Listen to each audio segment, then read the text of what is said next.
Hello, and welcome to another episode of the Breachside Broadcast, home of the finest voxcasting either side of the breach.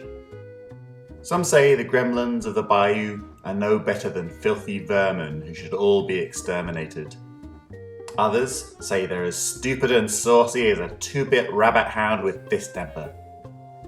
Still others say all gremlins are up to no good and will swindle their own mothers for a quart of moonshine. But as this evening's story proves, there's sometimes more to gremlins than meets the eye, and not all rumours turn out to be true. Please enjoy The Price of Pork, right after this word from our sponsor.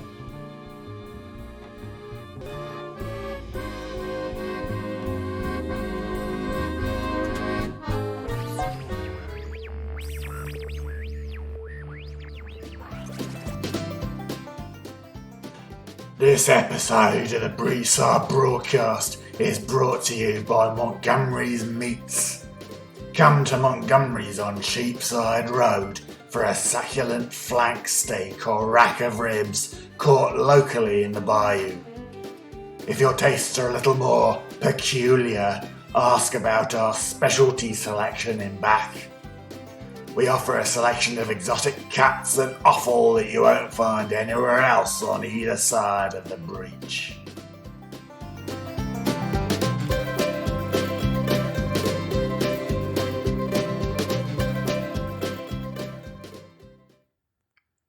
The Price of Pork by Graham Stevenson. Ulix couldn't quite believe his eyes. It was a solid gold piglet. An honest-to-goodness, bona fide, genuine, solid gold piglet. He stared down at the litter, scratching his head while the sparkling runt squirmed among its brothers and sisters to get a fair share of milk. Maisie, the proud mother, lay on her side, grunting softly while her brand-new litter gorged themselves, evidently caring not a jot that one of her new arrivals was made of precious metal rather than pork. It didn't seem to have dimmed the little one's appetite either. Ulix watched it guzzling milk as noisily as its siblings. His faithful hog dog Penelope sat nearby, looking at the showbiz runt with almost as much astonishment as her master. She kept flicking her blue eyes up to him as if to say, "Are you seeing this?" Ulix considered himself to be fairly worldly by gremlin standards, and he'd been around the bayou a few times, but he'd never seen anything like this before. He leaned down to give the suckling piglet a squeeze, suspecting some practical joker at work. Nope. Solid gold, and as heavy as a brick when he tried to pick it up. In the end it took both hands, and he nearly put his back out. "Well, littlin," he said, holding the squirming piglet in astonishment increasing now he could see her up close. "You're something out of the ordinary, ain't you?" She looked up at him with her little golden eyes, milk dribbling off her gleaming snout. He pried open her mouth, and in the second before she started chewing on his green finger, he saw a little gold tongue a-squirm, and gold gums. "Well, I'll be," he said at length. The night before, he'd been nudged awake by Penelope, and had followed her outside to find the stall of his prize hog Maisie to be empty. This wasn't a complete surprise, as Maisie was still hugely pregnant at the time, and had probably escaped with the intent to find a midnight snack. Ulix had learned long ago not to underestimate the creative genius of a hungry hog, even one as swollen and ponderous as Maisie. They'd followed her trail, Ulix hobbling through the dark swamp with a lit torch, and Penelope up ahead with her sensitive muzzle pressed to the ground. It didn't take too long to find her. They'd only gone a few hundred yards when the torchlight picked out Maisie's broad rump and curly tail wedged tight in a narrow cellar doorway. Sounds of enthusiastic chomping could be heard within. She was eating a whole lot of something, but Ulix couldn't tell what. He'd taken a look at the squinty ramshackle house that sat above the cellar entrance, and realized immediately that Maisie was in big trouble. The house belonged to the swamp hag Zoraida, which meant two things. One, she'd be mighty pissed off when she discovered that Maisie had eaten pretty much everything within reach of her cellar doorway, And 2, the things the rider kept in her cellar were probably not the kind of things that should be eaten at all, never mind by a hungry and very pregnant pig. Ulix had tied her hind legs, and despite her squeals of protest, managed to haul her back out. She had who knows what of all colors smeared around her snout, and was still chewing something when she came out with a pop. But at least hogtied she couldn't get back down there again, although she gave it her best shot. He pointed the torch down into the root cellar and frowned at the sight. Baskets of strange-looking objects had been knocked all over the floor by Maisie's quest for food, and there were things that looked like weird root vegetables, little cloth bags of multicolored powders ripped and burst, tiny crystals that sparkled in the firelight, and a whole host of less identifiable things, a few of which might have been moving in the flickering glow. Dragging the protesting Maisie back to her stall had been a challenge, especially on Ulix's bum leg, but eventually she was home safe. He watched her over for a while, concerned about what possible harm might come to her from eating all those odd items in Zoraida's cellar, but he needn't have bothered. As if sensing on some astral plane that there would be no more food tonight, Maisie dropped into a peaceful sleep almost at once, snoring lustily on her back with all 4 trotters in the air. Ulix had gone to bed tired, sore, and still a mite concerned. And now he had a solid gold piglet to contend with. Whatever crazy alchemical mix was achieved in Maisie's belly had seen fit to transform one of her unborn litter, and upon reflection, Ulix supposed that all concerned had come out of the situation pretty well. Exploding pigs were a common occurrence in the bayou, and Ulix wouldn't have wanted Maisie to suffer such a fate. Penelope came over and gave the squealing newborn an experimental lick, as if to convince herself it was real.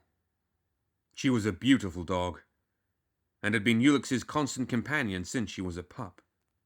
A Catahoula cur, she had a brown merle coat. That is to say, she was mostly beige, with brindled tan splotches and a white chest and forelegs. The most impressive thing about her was her eyes. They were bright, intelligent, and ice blue in color. She was pretty big for her breed, and Ulix could probably have thrown a saddle on her if he was so inclined. But he'd always known her as a friend and business partner rather than a mere mount, and instead deigned to walk beside her rather than ride on her back. Bad leg be damned. But what to do with a solid gold pig? Amos knew exactly what to do with her when he sallied over a short time later, cornpipe clenched in his teeth. "Chop her up," he said at once. "A good bit of scrip in all that gold." "I ain't going to chop up no newborn piglet," Ulix protested, holding her a little closer to his chest. "Why ever not?" Amos asked. "Gold's worth a heck of a lot more around here than pork." "'Cause I ain't, I says," Ulix replied rather bullheadedly. "Besides, what am I going to do with a whole load of scrip?" He looked down at the piglet with an absent smile. She was chewing his finger again. "Well, she's your pig," nodded Amos. "Yours to do with as you like, I suppose. Others might not see it that way, mind. Good morning to you, Ulix." The pig handler waved the older gremlin off and turned his attention back to his tiny gleaming charge. There was truth in old Amos's warning. To Ulix, the newborn was just a cute little piglet with more shine and heft to her than most. But to others, she was a chubby, four-legged payday. If he was about to keep her safe, he was going to have to be smart about it. Ulix dropped her back into the pen, where she immediately fought her way back to her mother's side, and recommenced guzzling milk with a single-minded gusto of babies everywhere. "You keep an eye on her, Penelope," he said to his watching dog. "I'm going to get a few things from the market."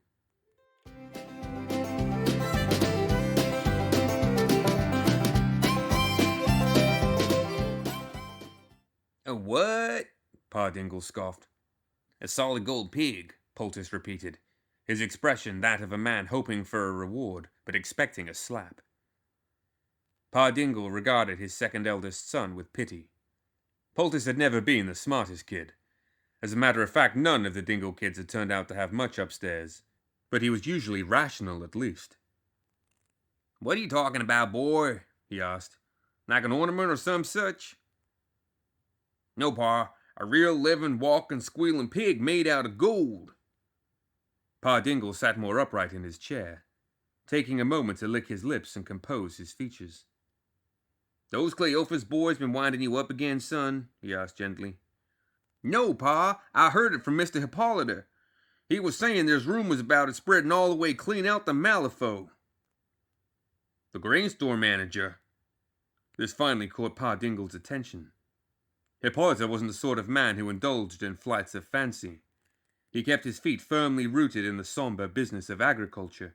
"He told you?" "Well, not me exactly, Pa, but he was talking to the others and I just kinda listened in." Pa Dingle stood up and rubbed his chin thoughtfully. The Euler brothers were two of the most unscrupulous and opportunistic mercenaries he'd ever encountered. To put it another way, you'd have to head down the nearest sewer with a lantern to have a hope of finding anyone worse. If they were sniffing around, it was a sure bet that they thought money could be made out of something. And if Hippolyta was talking about it, then there was at least a slim chance the rumor was halfway accurate. "So where is this gold pig?" he asked. "Someplace deep in the bayou," Poultice replied. "Some old gremlin with a game leg's got it." "Well, that narrows it down to about half the population anyway," Pa Dingle supposed aloud. "Go get your brothers, Poultice. We're going on a boar hunt."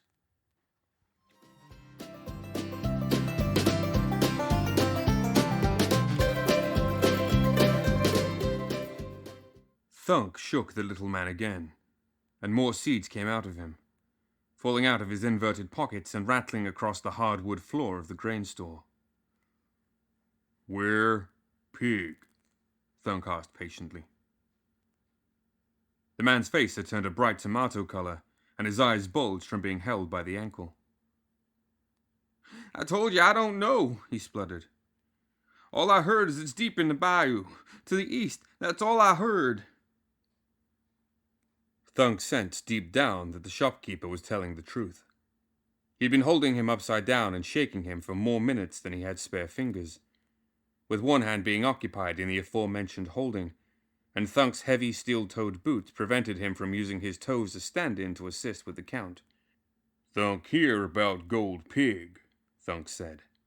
"Thunk hear about man in shop telling Euler brothers."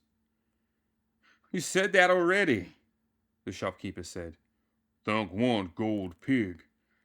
"Yes, you said that too." Satisfied that the interrogation was concluded, Thunk dropped the man on his head and strode back out into the street. He had to duck under the door lintel on the way out to avoid hitting it, which he'd neglected to do on the way in, as the splintered wood indicated. Thunk's huge, bald cranium was unharmed. The crowd of watching townsfolk scattered as he emerged, making for cover as the muscle-bound giant clumped past. He had a brace of pistols across his hips, and a hammer that probably weighed more than a cow strapped to his back. "Thunk want pig," he said, as they stared from behind rain barrels and out of doorways. "Thunk will have pig."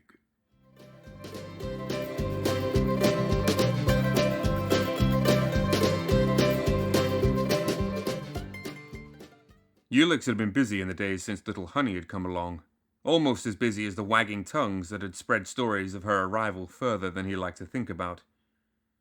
That meant treasure hunters, mercenaries, and all the other light-fingered bandits that plagued the dark alleys and woodlands of Malifaux. Keeping the precious metal runt a secret had proved impossible in such a small community, and before long it had become a popular pastime for the locals to polish Honey on a daily basis, despite Ulix's protests.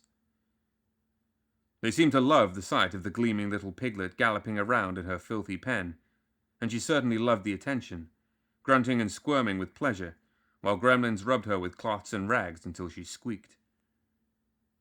Thoughts of cashing her in for a quick profit vanished almost overnight, as the little piglet's congeniality and obvious uniqueness won them over, and before long she was regarded as a kind of unofficial village mascot.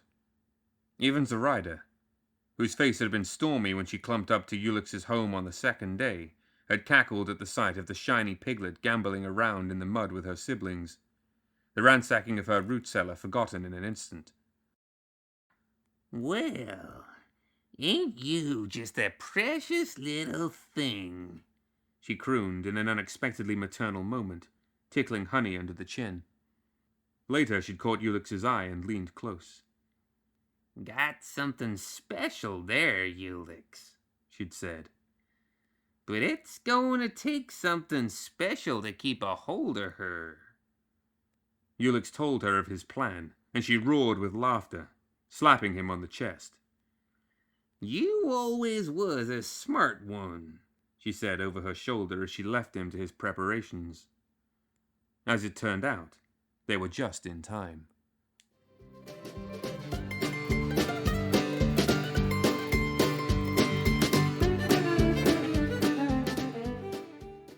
Where pig?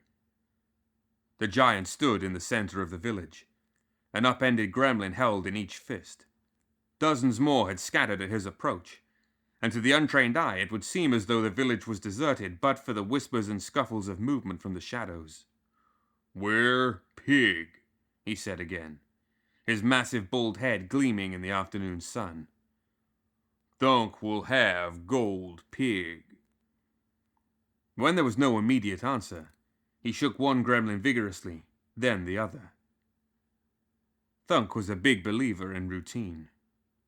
Where pig? He persevered. Finally, the gremlin in his right hand squawked. Okay, enough already. She's over there in Ulix's yard. Yeah, but you're a yeller to the core, accused the other gremlin, and the two began squabbling and slapping at each other until Thunk had to hold them apart at arm's length. Thunk will have pig, he announced, dropping the two fighting gremlins in the dust and marching in the indicated direction.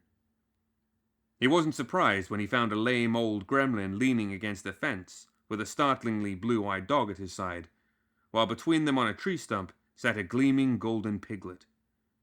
Thunk's lack of surprise emanated mostly from his lack of imagination, and a lifetime of being so huge and intimidating that people generally gave him things in the hope he'd go away.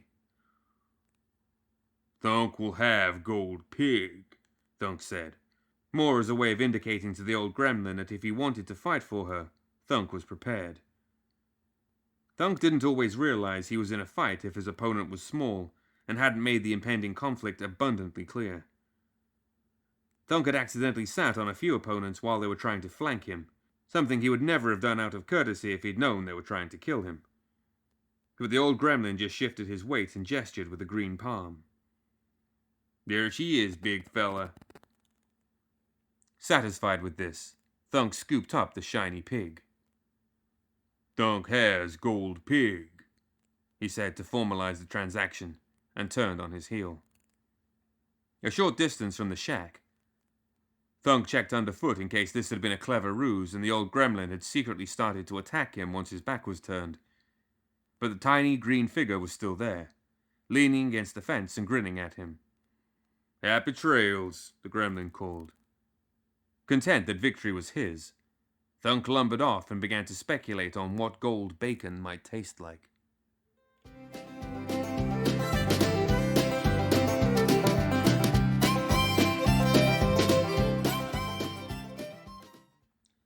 Are you mad? Shrieked Jacques Durdant as he raced over. You're just letting him take her? Several other gremlins in the growing crowd fielded similar protests, oblivious to the fact they'd been cowering and hiding only moments earlier while Ulix faced the giant alone. Easy there, Ulix said, waving a hand at the outraged villagers. Honey ain't going nowhere. The assembled gremlins turned in confusion.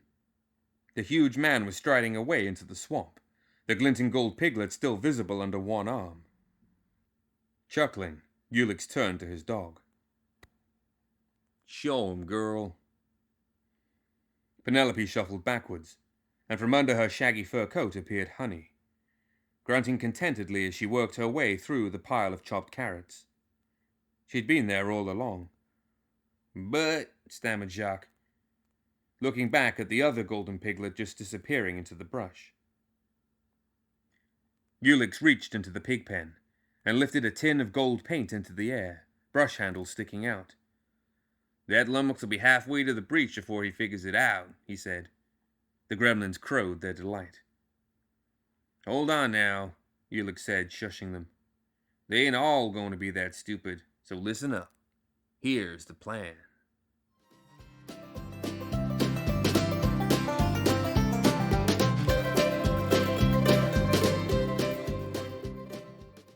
Joe and Jack Euler rode into the village the very next day, on their tall horses, wearing sun-cracked leather dusters and bristling with rifles, pistols, and knives.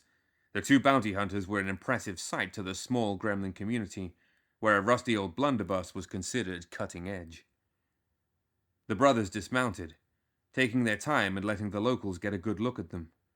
They spent a lot of time in little hick towns, and had learned the game of impression and intimidation well. "Howdy," Joe finally offered, as he soaked his bandana in the water trough and pressed it against his neck. "Hot day." "It sure is, big fella," said the nearest gremlin, a particularly wizened specimen chewing on a cornpipe. "You gents will be here to see the gold pigs, huh?" "What's that?" Joe was genuinely surprised at this. They had intended to play the just passing through card until they scoped out where the gremlins were hiding the metal hog. He hadn't expected them to come straight out with it, nor for the old gremlin to use the plural. "Gold pigs." "You ain't heard?" the old gremlin asked, suddenly eager to impart his story on a fresh ear.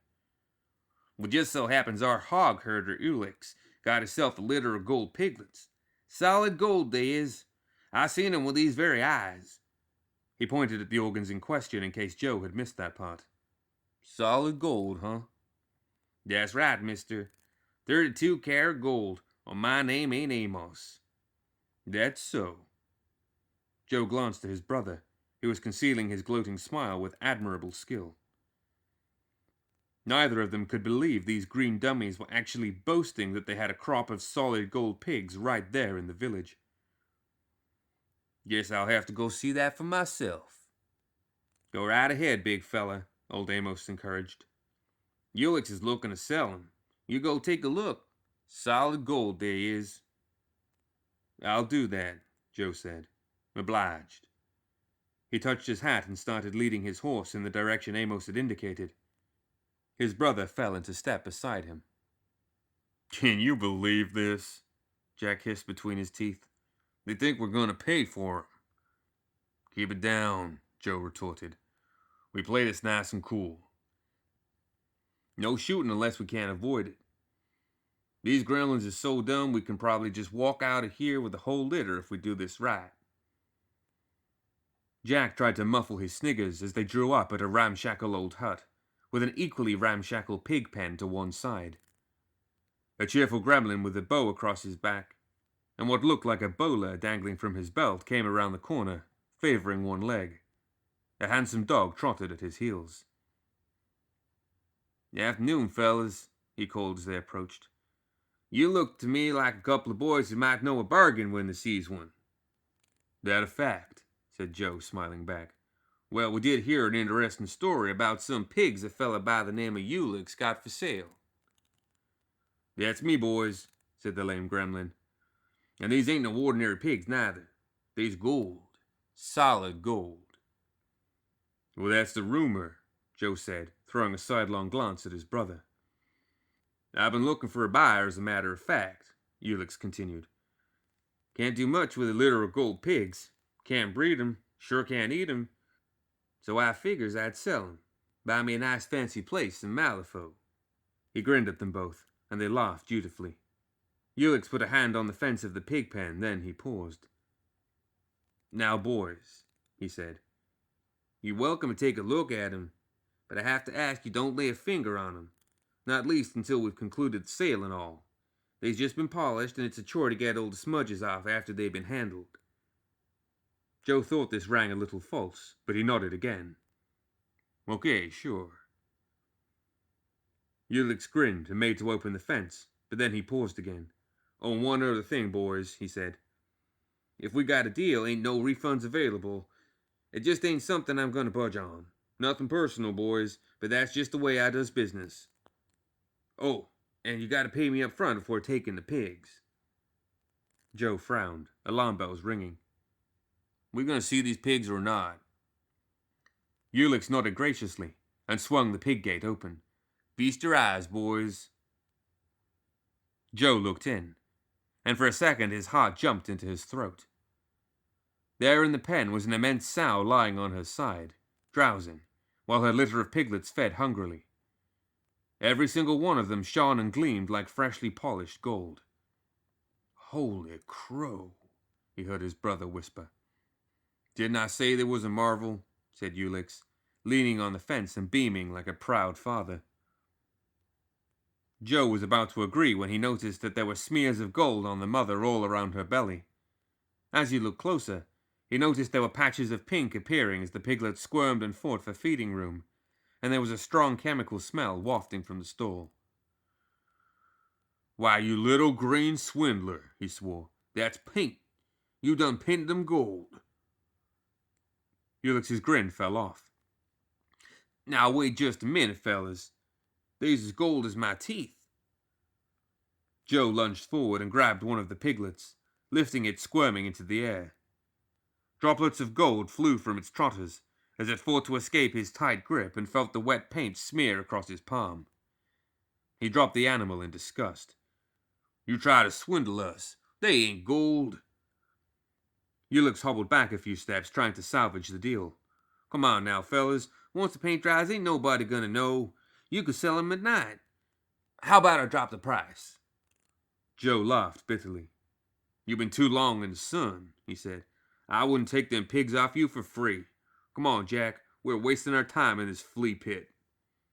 He snatched his horse's reins, leaving the still haggling gremlin behind, and cursing himself for being stupid enough to have swallowed a tale as absurd as a solid gold hog.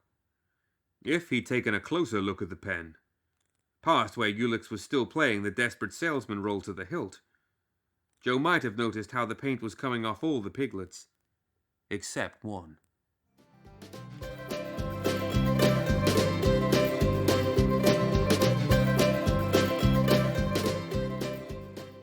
Well, well, said Pa Dingle as he slid down off his horse into the mud.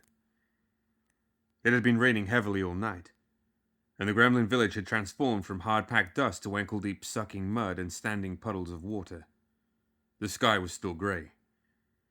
Another downpour like the previous nights, and they'd all be in it up to their waists. His sons had followed him into town single file, and now slid off their own mounts behind him in established pecking order. Peer Dingle, who, blessed with one normal eye and one huge one, had always seemed to be staring at something.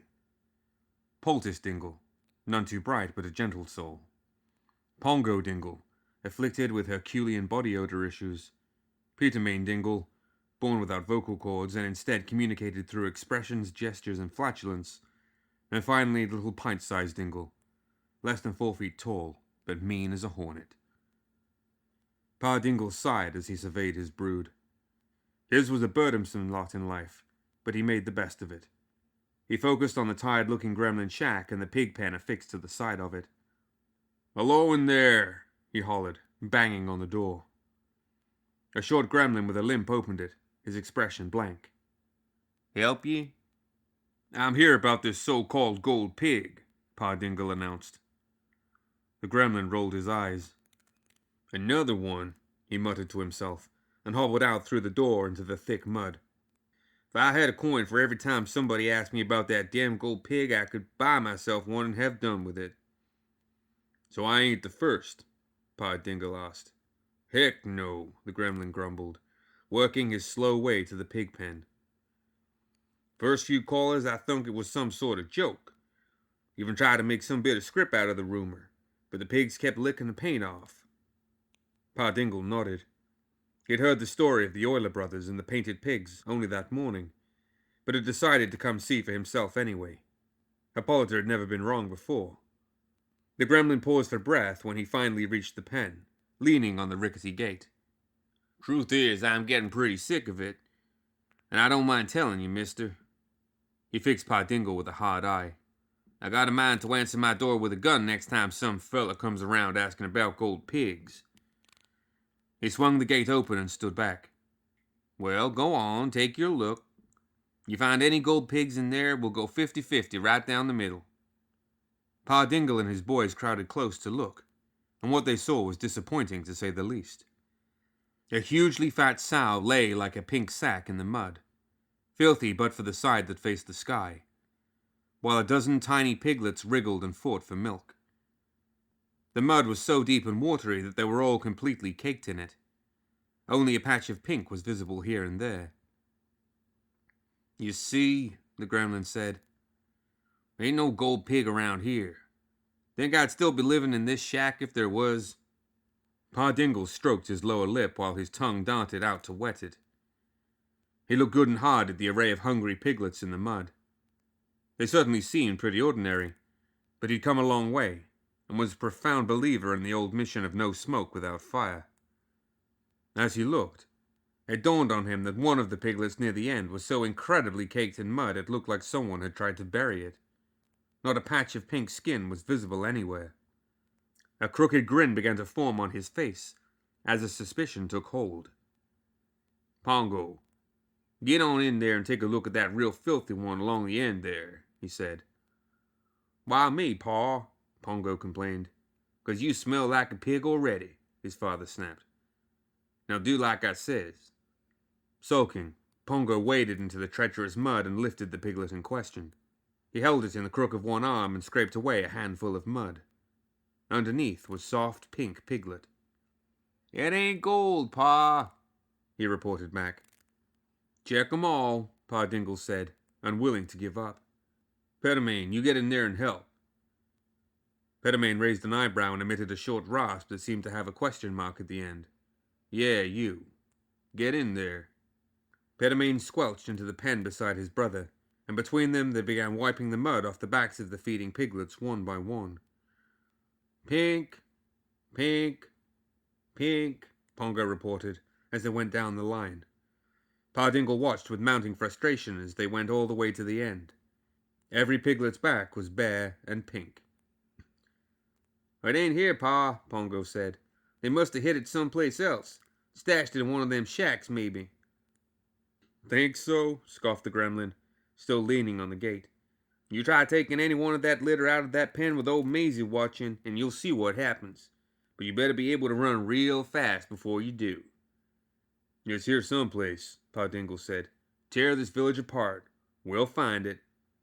Heck no you won't, mister, said a voice at his elbow. They were surrounded by gremlins. Dozens and dozens of them. Most were empty-handed, but enough carried heavy copper-bottomed pots, knives, hammers, and other assorted tools to deliver the implied threat. One even carried an ancient rusted blunderbuss. You disturbed our Ulix's litter enough for one day, the old gremlin continued, chewing on a cornpipe and showing Pa Dingle his remaining teeth. You go on and get now while you still can.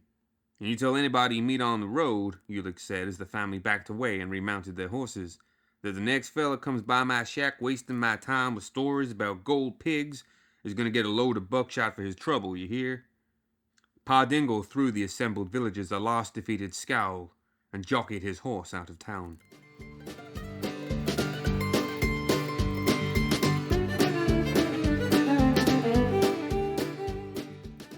The gremlins crowded around the pen as the last of the men vanished out of sight, confusion on every face.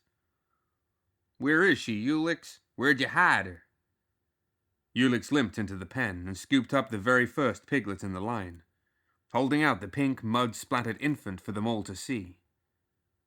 As they watched, Penelope trotted into the pen and began busily licking the piglet clean. The gremlin saw smears of bright gold appearing wherever Penelope's rough tongue licked. Honey sneezed, throwing mud and pink paint all over Penelope's fur. Sometimes people is so dumb, Ulix said.